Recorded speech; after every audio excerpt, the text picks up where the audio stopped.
Anggregancang nenggih putra ing Pancala atmajaning sawarga Prabu Drupada nenggih Raden Trusna Jumena anggenipun hangigit-igit hanggeget waja hanggegem asta krana sedanipun ing Rama Prabu Drupada sinengkakaken dening Senopati ing Ngastina nenggih Sang Begawan Durna nalika semanten mulat Sang Tapa Begawan Durna wis datan gadhahi kekiyatan amung bengok-bengok sarwi amuwun kados dene lari alit wonten tengahing Tegal Kurukasetra ing Ceparsa Jumangkah anugel jangganing Sang Begawan Durna parandening mangke boten wonten kaprawiran ingkang kinarya anyurung kemanening Sang Trusna Jumena keparenging jawata gayaning para jawata ingkang nganglang jagat nenggih sukmaning Bambang Ekalaya sigra manjing angganing Sang Trusna Jumena wae.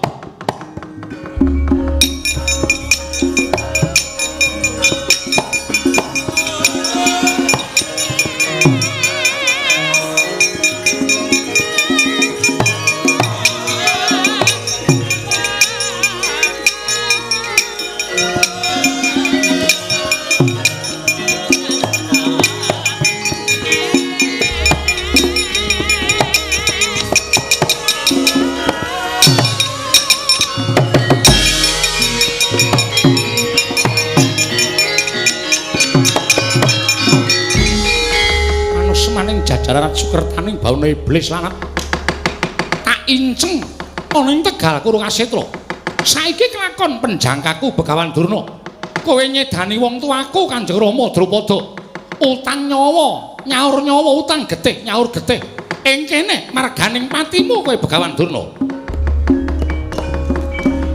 Om Om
Nadyan pinulosara dening Sang Trusna Jumena parandene datan Graita tuwin datan ngraosaken Begawan Durna amung ajele-jele angulari ing putra nenggih Bambang Swatama Swatama kowe nendi Cak Bagus Swatama kowe aja mati ya Le kowe aja mati Swatama tugel gulumu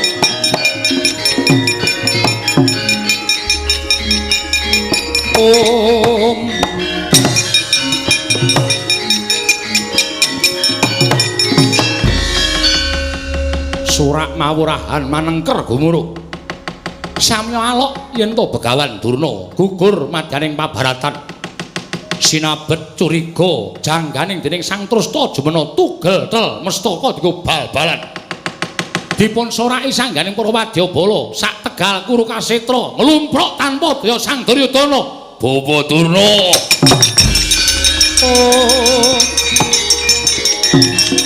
Bapa Durna.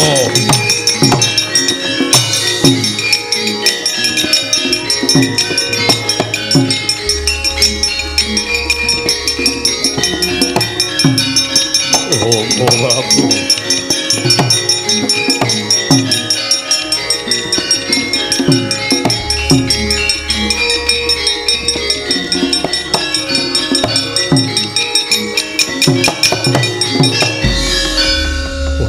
Prabu bersasap sampun pupus bayu kang tapis mboten nggadhahi kegiatan menapa Rama Prabu mboten mangertos lampan Tegal Kurukasetra kula ngertos nggih kula ngertos ing majeng wonten ing pabaratan Senopati Ngastina Begawan Durna sakmangke sampun kapuwing Rana Madyalaga gugur wonten ing madyaning pabaratan. Kula sampun matur wongsal wangsul pitungane wong perang menika namung menang menapa kalah. Dipun getunana boten badhe gesang malih Begawan Durna sampun titi wanci pinesti telas tulising pandhita ing Sukalima. Kula sampun boten nggadhahi kegiatan. Kula sampun boten nggadhahi kegiatan Rama. Kula sampun boten nggadhahi kegiatan tasih nggih. Ingkang Rama ing Mandaraka nggih. Kula aturi lenggah ingkang jejeg anak kula ing Ngastina.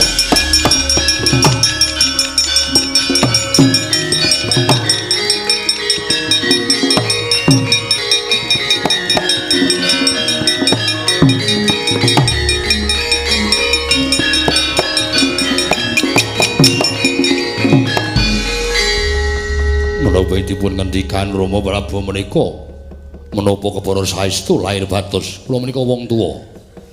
Kula nek matur ora bakal mencla-mencele kaya banyu tumumpang godhong sentrik.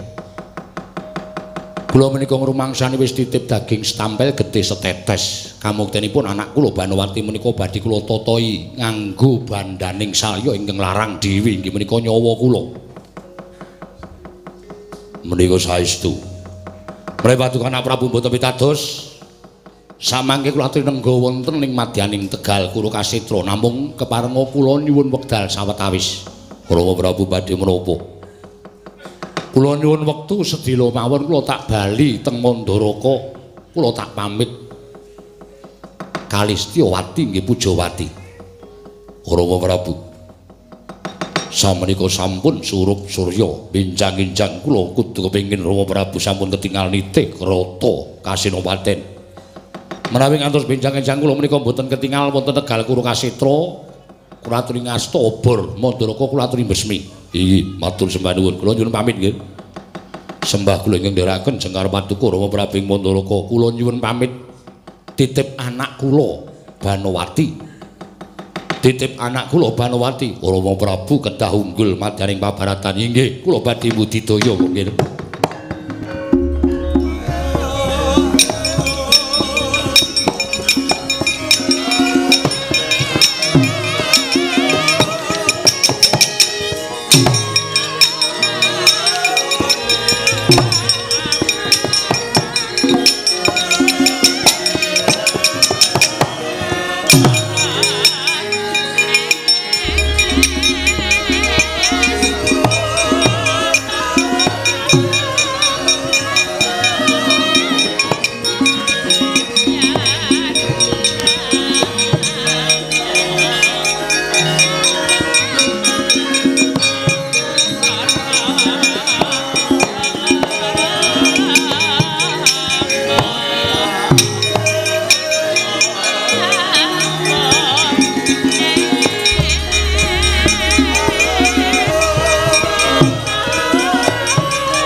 sumebang pangaruna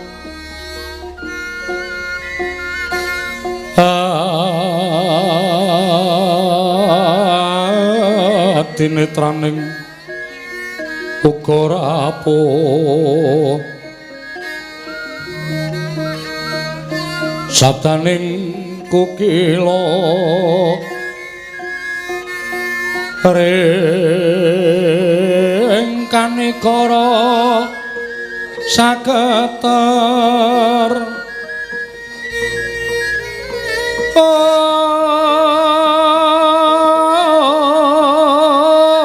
kene dongane engkung lir wowo sing pine panca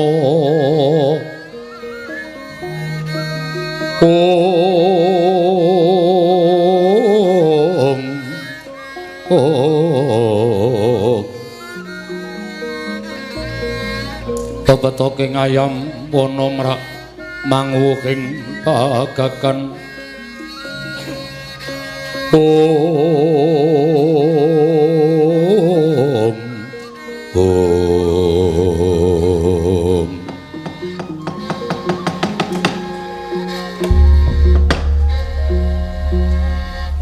bersasat kados dene lumampahing wanci peteng kepapak obor sastra manah kula sinuwun dene kula mangertosi rawuh jeng ngandika lumantar suwanten gumriting rodaning kereta tumuli kula medal saking taman jumujuk wonten ing pendhapi ageng nyatanipun ndara dasih sinuwun Prabu ing Mandaraka kepareng rawuh wonten ing pendhapi negari ing Mandaraka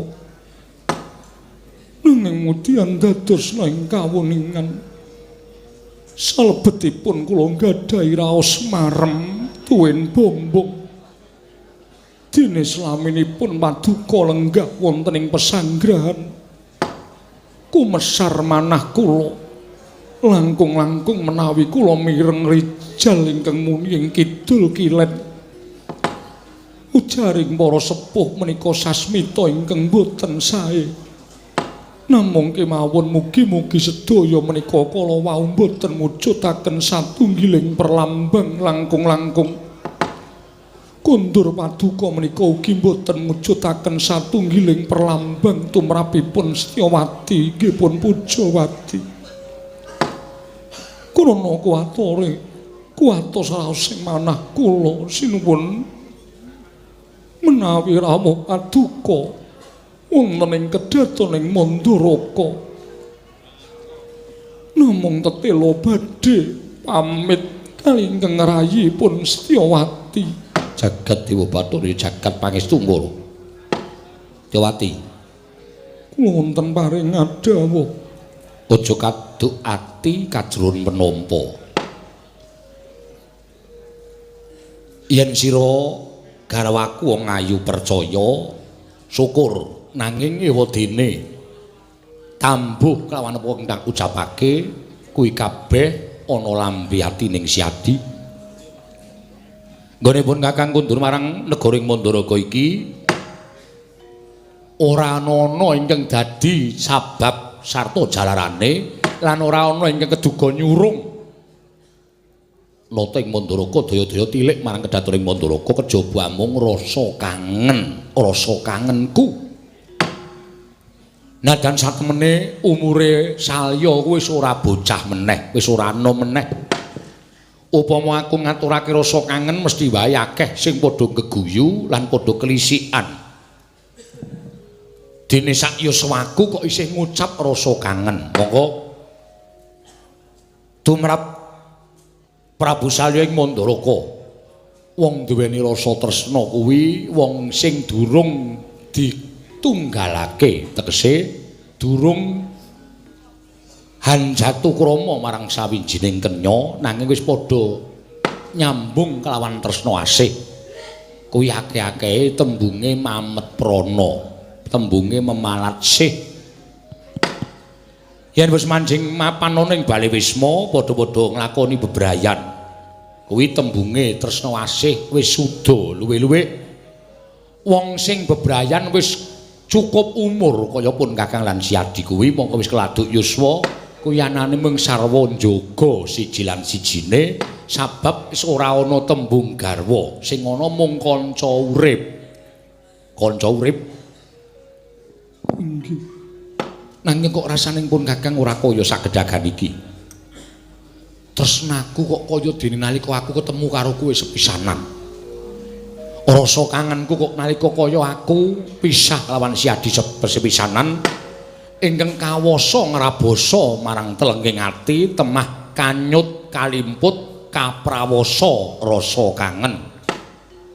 Simun nadyan tembung paduka dipun damel-damel kados mekaten nanging kula mboten badhe pangling, kula mboten badhe saged anampi jaran renguning pasemon benten kaliyan nalika ngasokake Santandha sih tresna kaliyan kula. Wis to, aja mbok gagas.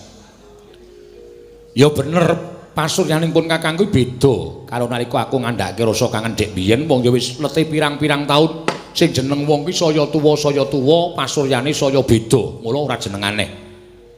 Jawati wonten paring adawuh Sira Siadi isih kelingan duk nalika Siadi gaweke kelawan pun Kakang wujuding ya kuwi rujak.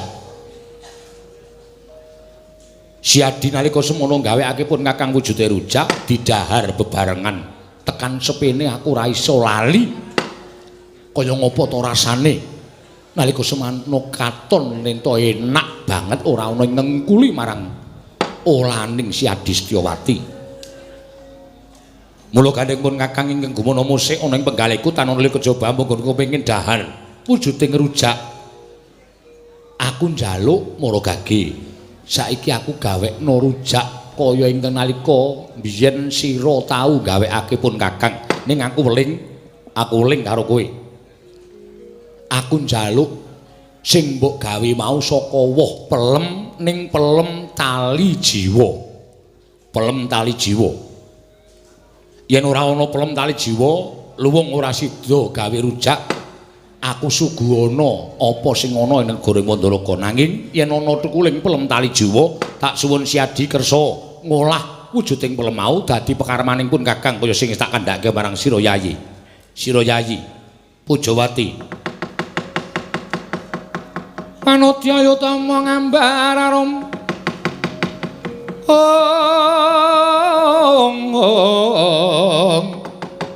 ngambar arum sang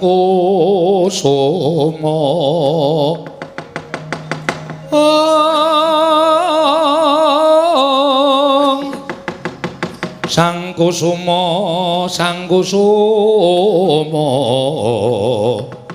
gembrang-gembrang yen ngandika